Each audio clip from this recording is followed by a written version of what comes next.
हा। अब आ जाती है बात ये व्याकरण की भूमिका, कि भाई जब आप बच्चे को पढ़ा रहे हैं तो व्याकरण, पहले स्क्रीनशॉट देखो, उसके बाद फिर आगे बढ़ेंगे। कैसी लग रहा है? फोटो बताओ कैसा लग रहा तुम्हें?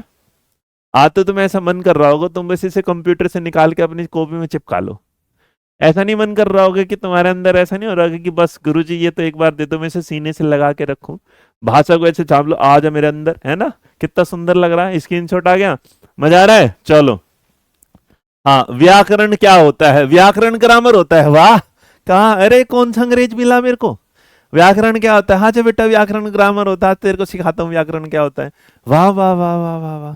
व्याकरण क्या होता है जानिएगा, आज इसी को चलेंगे। व्याकरण वो है जहां पर आप नियम लाते हैं, व्याकरण वह है जहां पर कायदे कानून आते हैं। व्याकरण वो होता है जहां पर बोलने से पहले मेरे बच्चे, इसी को जो व्याकरण होता है ना, HOUR, अंग्रेजी में इसको हावर नहीं पढ़ा जाता, हावर नहीं पढ़ा जाता, आर पढ़ा जाता है। क्या पढ़ा जाता है? आर। कि भैया ये एच क्यों नहीं आया, इसके रूल को बताया जाता है, उसमें ग्रामर की भूमिका होती है। तो व्याकरण की भूमिका का अर्थात अर्थ असली मतलब होता है कि आपने अगर एक अंग्रेजी का वर्ड लिख दिया जिसको आपने लिखा है ELITE, और अपने दिल से हाँ या ना बोल के देखो, ईमानदारी से पहले बताओ चीटिंग तो नहीं करोगे?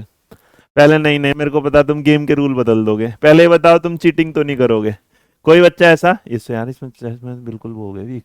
हाँ जी, कोई भी बच्चा चीटिंग नहीं करेगा, पहले बताओ, सवाल पूछो एक, है ना? चलो, सवाल ये, अगर चीटिंग नहीं करोगे तो यहां से, है ना, चीटिंग नहीं अलाउड। तो मेरे बच्चे जो वर्ड लिखा है ना इलाइट, तो तुम इसमें से कितने लोग इसे इलाइट पढ़ोगे जबकि इलाइट है नहीं? तो जितने लोग इसे इलाइट पढ़ेंगे बस वो अपना दिल भेज देना, क्योंकि उन्हें ये वाला वर्ड जो दिखाई दे रहा होगा ELIT वाला, है ना, कहीं लिख दो यहां जहां दिखेगा, हाँ ये रहा।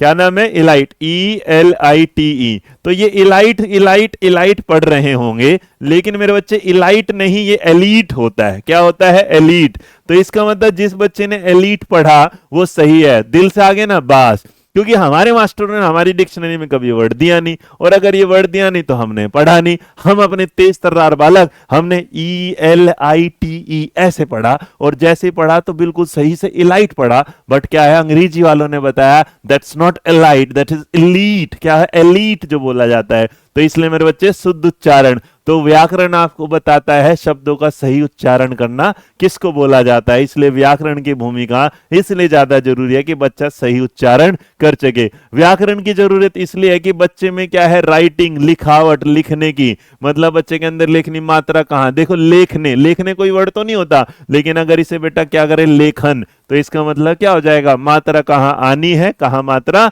नहीं आनी है। तो इसका मतलब इस बात को ध्यान में रखना व्याकरण सिखाता है।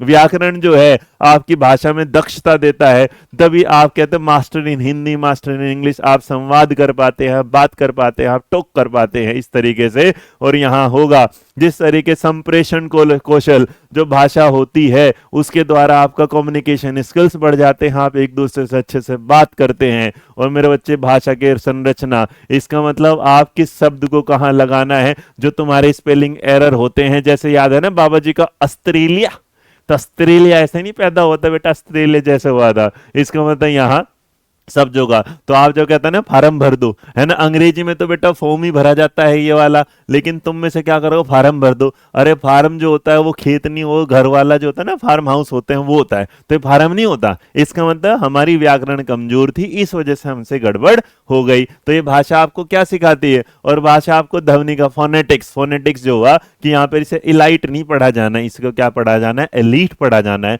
तो याद रखना व्याकरण की भूमिका अगर कोई पूछेगा, चाहे हिंदी में, इंग्लिश में, संस्कृत में, किसी, तो व्याकरण आपको ध्वनि का मतलब साउंड का ज्ञान सिखाती है, आप स्ट्रक्चर जो बनाते हैं उसका ज्ञान सिखाती है, आप अगर देखेंगे शुद्ध उच्चारण करना, प्रोनाउंस करना सिखाती है, आपकी लेखन शक्ति को बढ़िया बनाती है। भाषा जो होती है उसमें आप दक्षता हासिल करते हैं, और भाषा जो हो गया आपके संप्रेषण कौशल, भाषा को बदलती है। अब अगर मैं आपके सामने एक चीज और दे दूं और आपसे ये पूछ लूं कि आपके सामने अंग्रेजी का एक वर्ड लिखा होगा, जो लिखा है ये HEART, आप इसे क्या पढ़ोगे बताओ? क्या पढ़ोगे बताओ, जल्दी बताओ।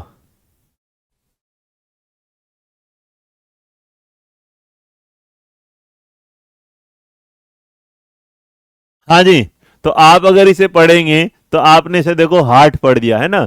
मिस गुप्ता पुष्पी जिन्होंने लिखा दिल हार्ट लिख दिया। अरे बच्चा अगर ये हर्ट है तो ये क्या है, HURT। इसे हर्ट नहीं बोला, जैसे हार्ट बोला जाता है, याद रखना हार्ट, है ना यहाँ। तो इसका मतलब ये है आपकी ग्रामर की पावर कि ग्रामर आपको बताती हाँ ये जो होगा हार्ट, हार्ट जो तुम पढ़ रहे हो पगले वो HURT वाला होता है, इसे हार्ट बोला जाता है ना। तो अब इसका मतलब जितने लोगों ने इसे सीख लिया, ये है ग्रामर की भूमिका उनके जीवन में। बात समझ में आई हाँ या ना? कैसा लगा भाई व्याकरण की जानकारी? आ गया? तो याद रखना ये बच्चा हर्ट नहीं होता, ये हार्ट होता है ना।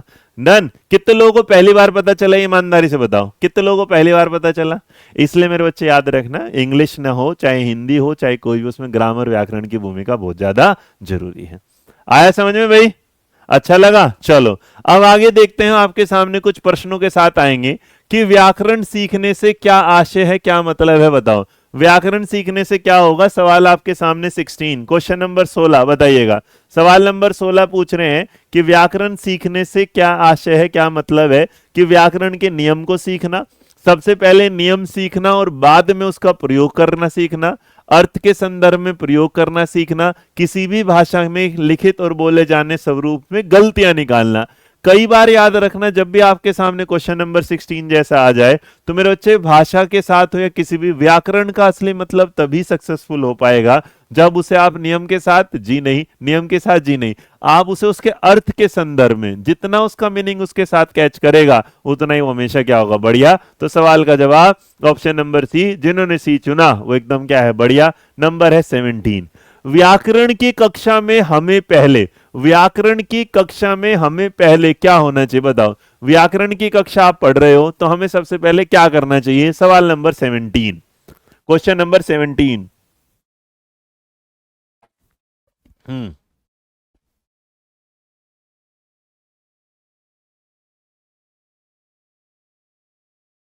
चलिए, नंबर 17 में आपने जब जवाब दिया ऑप्शन नंबर ABC, तो 17 कहना चाहता है कि भाई 17, 17 नंबर मेरे बच्चे ध्यान से देखो कि व्याकरणिक रूप कैसे बनते हैं इसकी व्याख्या करनी चाहिए। जी नहीं, हमें नहीं, हमें क्या है, सामान्य चर्चा के द्वारा व्याकरण के रूप प्रस्तुत करनी। इसका मतलब हम ये कहना चाह रहे हैं कि पहले हम बच्चे को उसके बारे में एक समझ बता दें, एक थोड़ी सी उस पर क्या है बातचीत कर लें। तो इसका मतलब ये भी कहना चाहता है हम उसके बारे में एक रियल लाइफ कन्वर्सेशन कर लें। तो भैया सबसे बढ़िया है कि एक सामान्य चर्चा होगी, बातचीत होगी, जिससे बच्चा उसके साथ और ज्यादा कनेक्ट हो पाएगा।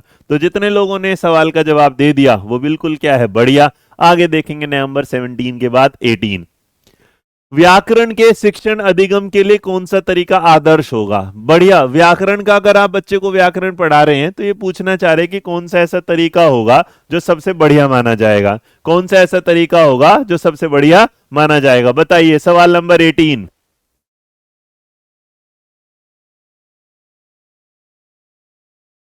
चलो नंबर 18 का जवाब, सवाल नंबर 18।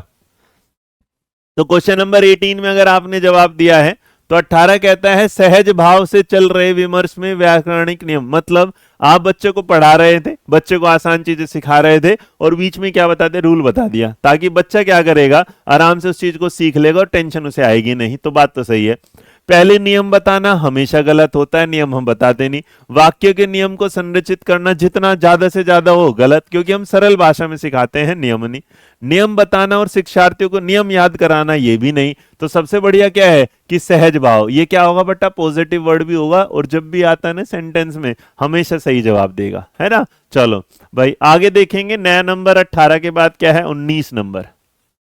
भाषा के व्याकरण की समझ को क्या बोला जाता है? भाषा के व्याकरण की जो समझ होती है उसको क्या बोला जाता है? क्वेश्चन नंबर 19 का जवाब दो, सवाल नंबर 19 का जवाब दो। हाँ जी बेटा, पोल बंद करो, रहने दो, पोल बंद कर रहा हूं मैं, छोड़ दे रहा हूं, ठीक है।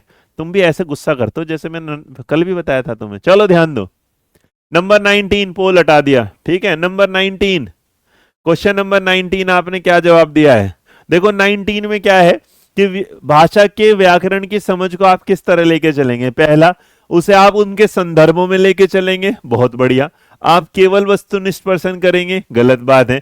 केवल लघुत्तर करेंगे, गलत बात है। निबंधात्मक प्रश्नों के माध्यम से आका जाएगा, फिर कोई पर्टिकुलर एक क्वेश्चन आ गया, हम क्या करेंगे, उसका संदर्भ जानेंगे। जैसे मान के चलो आप ना, अंग्रेजी में भी कई बार शब्द आते हैं, हिंदी में है। अब देखो मेरे बच्चे, एक वर्ड लिखा है आई और एक दूसरा वर्ड भी क्या लिखा है, आई। अब एक बात बताओ, अगर किसी को इसमें से मां चुनना है, कि कोई कह रहा है कि एक जो आई होता है उसका शब्द मां होता है, तो एक बात बताओ, उस आई के लिए पहले वाला होगा कि उसके लिए दूसरे वाला होगा? बताओ कौन सा होगा? अब बोलते टाइम क्या है, वो चली आई, अब वो भी आ सकता है। तो इसका मतलब जब तक इसके आगे उसका संदर्भ नहीं लगा होगा, तब तक ये समझाना थोड़ा सा क्या होगा, मुश्किल होगा। तो बच्चे संदर्भों में सबसे ज्यादा बेहतर तरीके से सीखते हैं। आप पोल में बेटा हटा रहा हूं, है ना, पोल में क्या है, हटा रहा हूं। यार पोल चाहिए कि नहीं? एक पोल दे दो भाई, पोल चाहिए कि नहीं चाहिए? मैं एक दे यार, कुछ कहते हो पोल चाहिए, कुछ कहता है नहीं चाहिए, कुछ ऐसे गुस्सा करते हैं, कुछ कहते हैं चाहिए चाहिए। देखो तुम ऐसे क्लास में डिस्टर्ब हो जाएगी। जो पोल का रिजल्ट होगा भाई वही होगा, मेरा कुछ रिजल्ट नहीं, जो जनता जनार्दन बोलेगी वही होगा।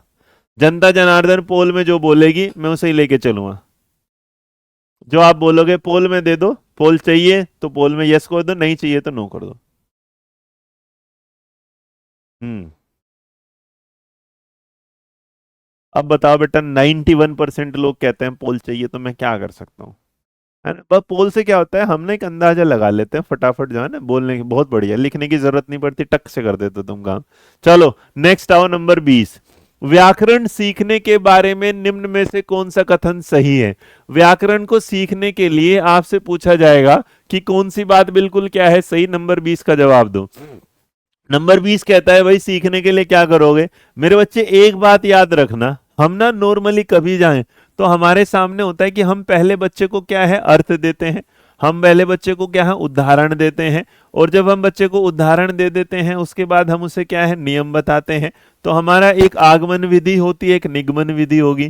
तो हम आगे बढ़ेंगे भी इन पर भी, एक आगमन होगा, एक क्या होगा, निगमन होगा। तो आगमन विधि में अगर आप जाएंगे तो आगमन सीधा सीधा कहता है इस बात के साथ कि आगमन का मतलब होता है कि पहले आप क्या देंगे, पहले आप सवाल का उदाहरण देंगे, उसके बाद क्या देंगे, नियम देंगे। निगमन में क्या होगा, पहले नियम देंगे फिर उदाहरण। तो इस सवाल में देखो क्या है, शिक्षार्थी अर्थ और प्रयोग से नियमों की ओर अग्रसर। इसका मतलब बाद में कंठस्थ, गलत होगा। नियम से अर्थ, गलत हो गया। व्याकरण सीखना वस्तु वाली बात पर, ये गलत। तो सीधा बात है, ऑप्शन नंबर क्या होगा, सी। तो जितने लोगों ने सी कहा है वो बिल्कुल क्या है, सही है।